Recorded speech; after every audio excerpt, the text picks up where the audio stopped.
siyaasiyiin iyo xildhibaano ku shiray magaalada Nairobi ee caasimadda dalka Kenya ayaa uga digay dowladda Soomaaliya in ay samaysato muddo kororsi marka la gaaro xilliga doorashada ee dalka. Xuseen Washington ayaa ka waramaya. markii shalay magaalada Nairobi ee caasimadda dalka Kenya ay shir ku yeesheen xildhibaano ka tirsan labada gole baarlamaanka xubno ka mid ah xisbiyada siyaasadeed ee dalka iyo mas'uuliyiin kala duwan oo hore xilal ugu soo kala qabtay ayaa waxa ay sheegeen in dowladda Soomaaliya aan marnaba laga aqbali doonin in ay muddo kororsi samaysato.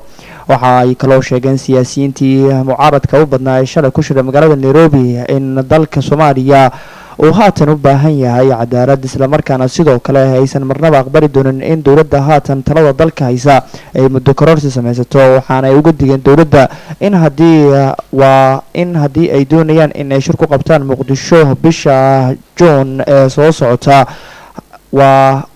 waxay sheegeen in magaalada Muqdisho ay ku qaban doonaan shir haddii ay dowladda Soomaaliya ka carqaladeysana ay meel ka baxsan Soomaaliya ku qaban doonaan. waa si hadalka u dhigeen. sidoo kale waxay sheegeen in dowladda Soomaaliya ay haatan talada haysa laga doonayo in ay sameyso waa in ay ka hortagto dhibaatooyinka dalka iyo shacabka Soomaaliyeed kuwa lagu hayo. waa sida hadalka u dhigeen. doorashooyin qof iyo cod oo xilligeeda ku dhacda iyadoo aan la aqbali karin wax la yiraahdo muddo kororsi.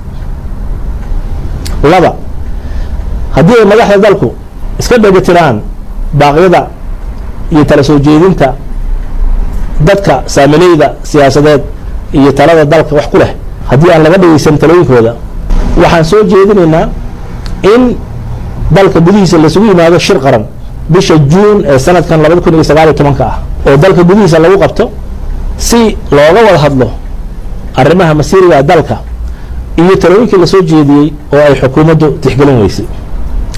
waxaan ku baaqaynaa in xukuumaddu ay soo dhaweyso in shirarku ay ka dhici karaan magaalada Muqdisho iyo dalka intiisa kaleba. siyaasiyiintana ay xaq u leeyihiin dastuurkan uu qorayo in dalka lagu kulmi karo, talooyin afkaarna la isku weydaarsan karo. saddex, beesha caalamka oo bariyahan u muuqata inaysan daacad ka ahayn siyaasadda Soomaaliya, waxaan ugu baaqaynaa inay mudnaanta koowaad siiyaan howlaha lafdhabarka u ah nabadeynta iyo dhismaha dowladnimada Soomaaliya, kana waantoobaan inay siyaasadda Soomaaliya soo faragashtaan oo ay arrimaha dalka ay ku yeeshaan raad aanan wanaagsanayn. hada billahi tawfiiq. kale xukuumadda federaalka Soomaaliya ayaa ku baaqday in siyaasiyiinta ku shiray magaalada Nairobi aysan ku fogaan mucaaradnimada